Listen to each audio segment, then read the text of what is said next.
The kitchen is quiet. Sunlight streams through the window. You open the fridge. There it is, yesterday's meal. Still looks good, still smells fine, so you pop it into the microwave, just like always.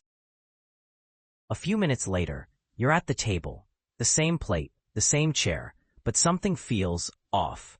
A strange taste, a heaviness in the stomach, a bit of nausea that passes or lingers.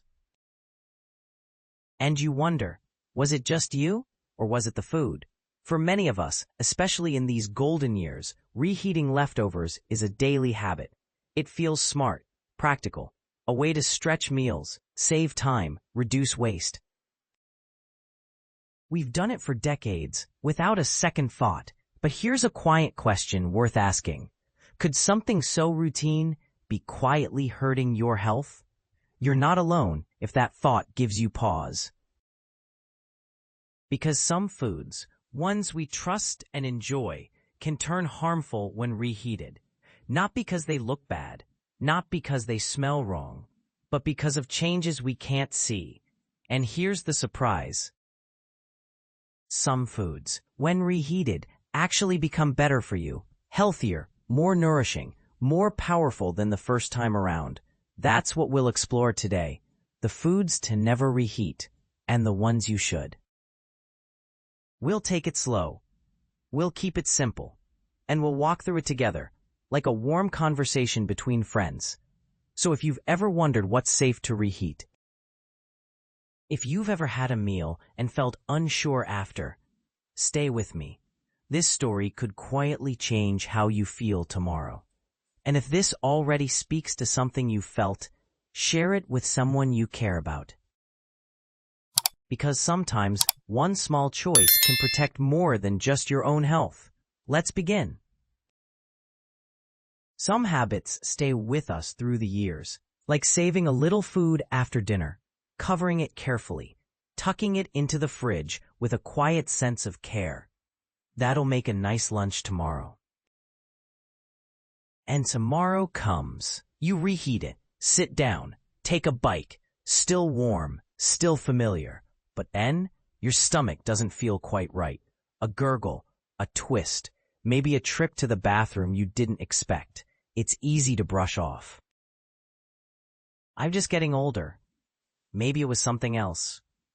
But what if it wasn't your age? What if it was the rice, the spinach, the mushrooms? See, our bodies change over time. Digestion slows, immunity shifts, and something that might not bother a 25-year-old can quietly knock us off balance at 65. Let's take rice, for example. Left at room temperature for a bit too long, it can grow bacteria called Bacillus cereus. Reheating might not kill it. And for seniors, that bacteria can mean hours or days of discomfort.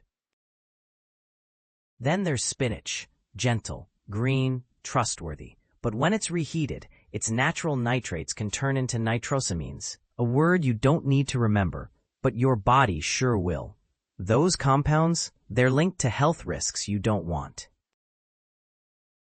Mushrooms, delicious, yes, but delicate. Their proteins change with heat and time. Reheating can make them harder to digest, and if they weren't stored right, they could carry trouble you never saw coming. Now imagine this. You've done everything right. The food looks fine, but you end up curled up on the sofa, wondering why your body feels off. It's not your fault. No one ever told us these things. We weren't warned. But that's why this moment matters. Because today, you're learning something new. And learning something new, that's powerful at any age. So here's a quiet nudge. If this part of the story feels familiar, share it. A neighbor, a sibling, a friend who also saves leftovers. Because this kind of knowledge, soft, simple, and true, can protect the people we love. And now, let's shift. Because not all leftovers are risky. In fact, some become better with time, richer, healthier, more helpful to your body. Ready to see which ones? Let's keep going. Not all leftovers are a risk. In fact, some can quietly become medicine for your body. Yes, truly. Because while some foods lose their safety when reheated, others actually gain value. Their nutrients shift, their structure changes, and in that gentle transformation, they begin to heal.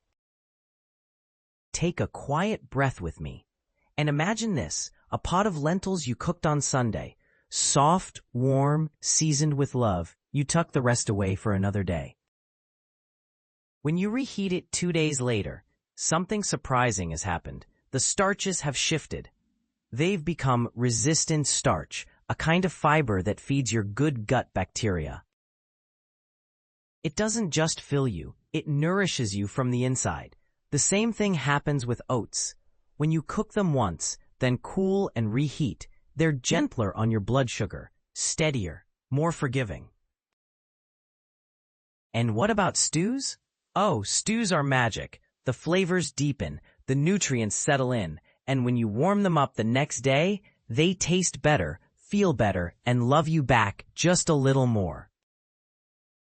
This is nature's quiet wisdom, that not everything fades with time. Some things get stronger, richer, more valuable the second time around. Like us, we may slow down, we may change. But in so many ways, we grow wiser, deeper, and more powerful with every passing year. So maybe, just maybe, the food we reheat can remind us of that. Now here's something to reflect on. What if the very meals you once rushed through could now become part of your healing? What if a bowl of reheated oats became your morning reset? What if a warm lentil stew became your evening calm? What if this small shift, this quiet knowledge, was one way to reclaim your health? If that thought comforts you, even a little, share it. Let it ripple out to someone else who might need a reminder. Not everything we reheat turns bad. Some things, like us, become better with care. Now, let's move into the heart of it. Let's talk about what you can do today, gently, safely, and simply, so your meals can serve you, not hurt you. Let's explore the solutions. Let's slow down together now. Because this is where things start to feel lighter. Less like a warning, and more like a gentle invitation. An invitation to care for yourself in the simplest way, through the meals you warm, save, and savor. Here's the first truth. You don't have to stop reheating food. You just need to know how to do it with love and a little wisdom. Let's walk through it, like we're in the kitchen together. When you've finished a meal and want to save the rest, here's what your body quietly hopes for. Cool it down quickly. Don't leave it sitting out on the stove or counter for hours. Within 2 hours, ideally sooner, pop it in the fridge.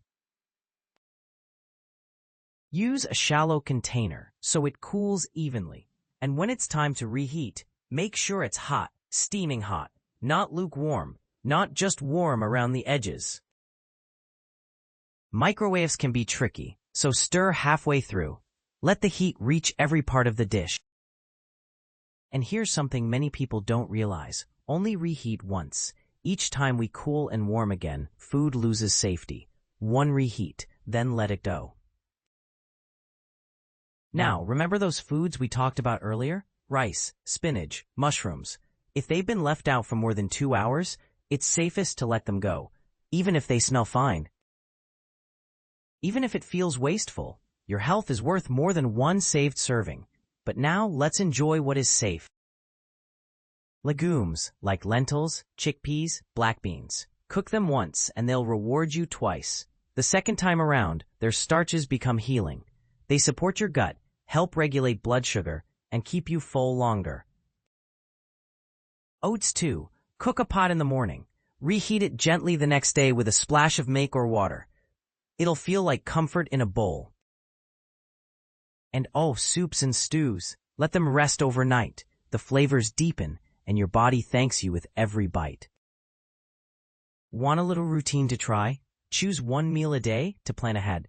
Maybe a morning bowl of oats reheated with cinnamon and banana, or an evening bowl of lentil soup waiting like a friend in your fridge. You don't need to overhaul your diet. Just a few thoughtful shifts can bring real change. When you care for your food in this way, you're not just protecting your body, you're honoring your life, your time, your energy, your wisdom. So try this today. Pick one safe food. Store it right. Reheat it right. Taste the difference, not just on your tongue, but in how you feel hours later. And if it helps you, even in the smallest way, tell someone, because the more we share these gentle practices, the stronger we all become. Now, as we come to the end of this journey, let's close with something deeper, a reminder that this isn't just about food, it's about you. So here we are, not just at the end of a video, but at the beginning of a quiet shift, a small, thoughtful change in how you see your meals, and maybe how you see yourself, because you deserve to feel well. Not just sometimes, but every day. Not just in the big things, but in the small, steady choices you make, like how you warm your food. And isn't that a beautiful thought? That healing can begin in a bowl of oats. That strength can live in a spoonful of stew. That safety can come from knowing what to keep and what to let go. There's power in that. Not loud power, but quiet, enduring, lived-in strength. The kind you carry, the kind you've earned.